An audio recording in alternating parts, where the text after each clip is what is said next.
And I was asked to tell you about my experiences being the crisis manager, the flu commissioner for Belgium, and highlighting the communication aspects there.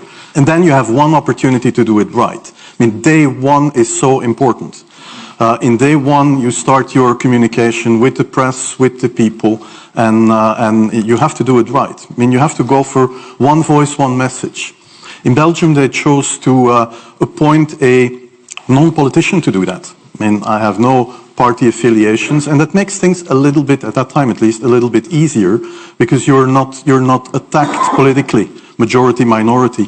That doesn't come into play, and that was a huge advantage. The second advantage is that you can play in Brussels the complete naive guy and get a lot more done than you would otherwise be able to do. You have to be omnipresent that first day or the first days, so that you attract the media attention. You make an agreement with them that you will tell them all, and if they call, you will pick up the phone. When you do that, then you can profit from these early days to get complete carpet coverage of the field, and they're not going to search for alternative voices there.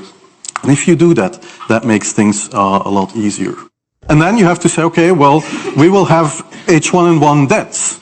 Of course, that would be unavoidable.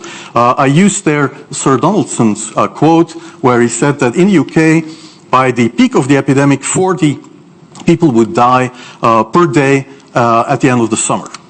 So 62 at that time million people in UK, 40 deaths a day. I worked it out for Belgium. That would be 7 deaths a day at the peak of the epidemic. I used that in the media. 7 Belgian flu deaths per day at the peak of the epidemic would be realistic. That is true in every year, even interpandemically. That is very, very conservative. However, talking about fatalities is important, because when you say that, people say, wow, what do you mean? People die because of influenza? And that was a necessary step to take. And then, of course, a couple of days later, you had the first H1N1 death in the country, and the scene was set and it was already talked about. And then you had to pick who is going to be vaccinated first.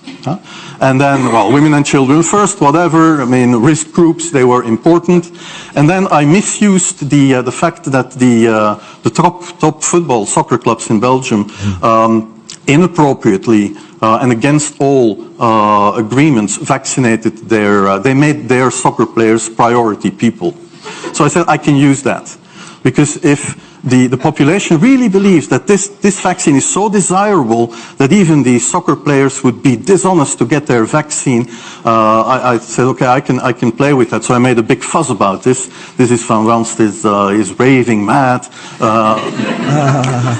but it worked. Kom erbij zitten. Vertel even. We hebben een PCR-matrix gedaan, influenza A-matrix, die is positief CT 20,7. Wat is de achtergrond van de patiënt? Het is een kindje. Kindje uit Mexico teruggekomen. Ja, hoe oud? 4 jaar. Oké. Dus één patiëntje, die hebben we net hier bekeken, is ook door het RIVM bekeken. Charles heeft even contact met Marion gehad, matrix positief. Ja. Knetter positief. Ja, dus dat zou betekenen dat we de eerste geval in Nederland hebben dan. 15 fles whisky gebleven. Je hebt het secretariaat voor de Kamer. Wil je even vragen of Loep nou even de fles erbij brengt? Charles, jij ook een klein beetje? Hij zou er nog aan het werk. Ja, ik ook. Oké jongens, gezondheid. Cheers. Oké.